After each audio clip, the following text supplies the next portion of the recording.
वैसे तो दुनिया में ज्यादातर लोग ऐसे होते हैं जो छोटी से छोटी प्रॉब्लम के आ जाने पर घबरा जाते हैं और बहुत ही ज्यादा दुखी भी हो जाते हैं। तो वहीं कुछ लोग ऐसे भी होते हैं जिनके जीवन में चाहे कितनी भी बड़ी से बड़ी मुश्किलें क्यों ना आ जाए, लेकिन वह हमेशा खुश रहते हैं और वह अपनी हर प्रॉब्लम में अपने आप को संभाल लेते हैं।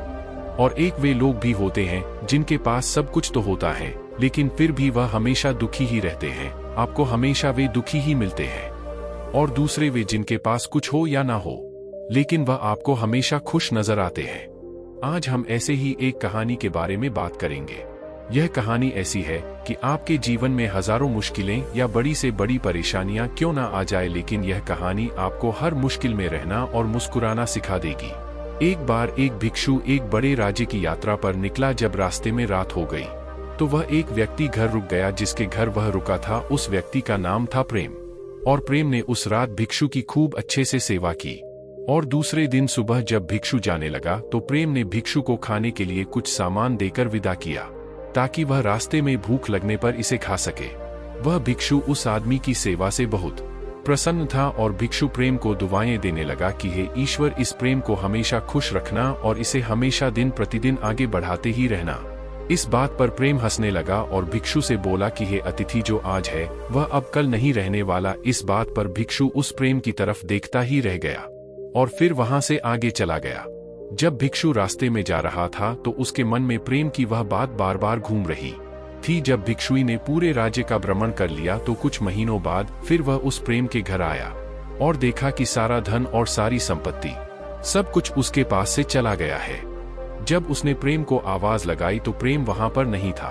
फिर उसने आसपास के कुछ लोगों से पूछा तो पता चला कि वह एक गांव के ही बड़े व्यापारी के यहाँ नौकरी कर रहा है। तब वह भिक्षु प्रेम से मिलने के लिए उस व्यापारी के घर चला गया। जब भिक्षु ने वहां जाकर देखा तो चकित रह गया। उनसे देखा कि प्रेम एक छोटी सी झोपड़ी में रह रहा है कि तभी प्रेम ने उस भिक्षु को पहचान गया और ठीक उसी अभाव में भिक्षु का स्वागत किया और अपनी झोपड़ी में ही बैठाया। उसके पास खाने के लिए जो रूखा सूखा था उसे खाने के लिए उस भिक्षु को दे दिया। भिक्षु यह सब देखकर काफी दुखी था और जब वहां से जाने लगा तो उसके आंखों में आंसू थे और धीरे स्वर में कहने लगा है कि हे प्रभु, तुमने यह क्या कर दिया। तो प्रेम फिर धीरे से हंसा और बोला, अरे अतिथि, तुम क्यों दुखी हो रहे हो। ईश्वर हमें जिस हाल में भी रखे हमें हमेशा खुश रहना चाहिए और उसे धन्यवाद देना चाहिए, क्योंकि समय सदा बदलता रहता है और इतना ही नहीं, यह सब भी नहीं रहने वाला है। इस पर वह भिक्षु सोचने लगा कि मैं तो केवल भेष से ही भिक्षु हूँ, लेकिन एक सच्चे भिक्षु तो तुम हो प्रेम। इतना कहने के बाद वह भिक्षु वहां से चला गया और कुछ साल बाद फिर से वह भिक्षु यात्रा पर निकला और उसी रास्ते से होते हुए एक बार फिर से वह भिक्षु प्रेम से मिलने चला आया। और जब उसने वहां जाकर देखा तो देखता ही रह गया, क्योंकि सब कुछ बदल चुका था। प्रेम अब बहुत ही बड़ा व्यापारी बन चुका था। तब भिक्षु को मालूम हुआ कि प्रेम जिस व्यापारी के यहाँ नौकरी कर रहा था उसकी कोई संतान न होने की वजह से उसने अपनी मृत्यु से पहले ही अपनी सारी संपत्ति और जायदाद प्रेम को दे दी थी। यह देख वह भिक्षु बहुत खुश हो गया और प्रेम से कहा, अच्छा हुआ वह जमाना गुजर गया, ईश्वर करे अब तुम ऐसे ही बने रहो। यह सुनकर प्रेम फिर से हंसने लगा और कहने लगा कि अतिथि, अभी भी तुम्हारी नादानी खत्म नहीं हुई है। भिक्षु ने फिर उससे पूछा, क्या यह भी नहीं रहने वाला।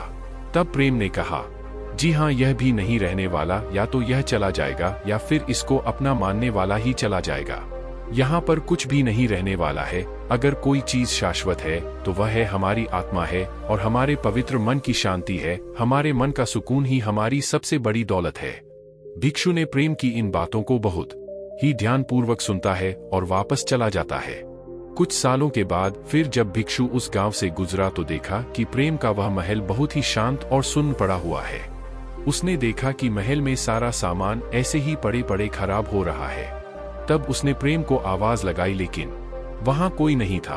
उसमें कबूतर गुटरगू कर रहे थे और वहां पर मकड़ी के जाले लगे हुए थे। फिर उसे मालूम हुआ कि प्रेम अब इस दुनिया में नहीं रहा, उसकी मृत्यु हो चुकी है। तब वह भिक्षु मन ही मन सोचने लगा कि एक इंसान जिंदगी भर कितना दौड़ता रहता है और रोता रहता है, दुखी होता है, लेकिन असल में जिन चीजों के लिए इंसान तड़पता रहता है, दुखी होता रहता है, वास्तव में वह चीजें हमेशा रहने वाली नहीं है। वे सारी चीजें बदलने वाली हैं। यह कहानी हमें यह शिक्षा देती है कि हमारी जिंदगी में जब भी कोई मुश्किल तकलीफ या दुख आए तो हमें यह सोचना चाहिए कि जिंदगी में इससे पहले मुश्किलें उलझने आई तो क्या वे हमेशा रुकी रही। जैसे सारी मुश्किलें आकर चली गई वैसे ही यह भी मुश्किलें चली जाएंगी, यह भी हमेशा रहने वाली नहीं है। और आप अपने जीवन में जो भी कुछ हासिल कर लो वह हमेशा रहने वाला नहीं है। आप हमेशा याद रखिए कि जिंदगी में कितना भी बड़ा दुख क्यों ना हो वह हमेशा रहने वाला नहीं है। यह दुख भी चले जाएंगे और फिर सुख के दिन भी आएंगे। तो दोस्तों, उम्मीद करता हूं कि आपको यह कहानी जरूर पसंद आई होगी। अगर आपको यह कहानी पसंद आई है तो इसे लाइक करें और अपने दोस्तों तक जरूर साझा करें और हमारे इस YouTube चैनल को जरूर सब्सक्राइब करें ताकि आगे भी ऐसे ही बेहतरीन कहानियां लेकर आते रहेंगे। धन्यवाद।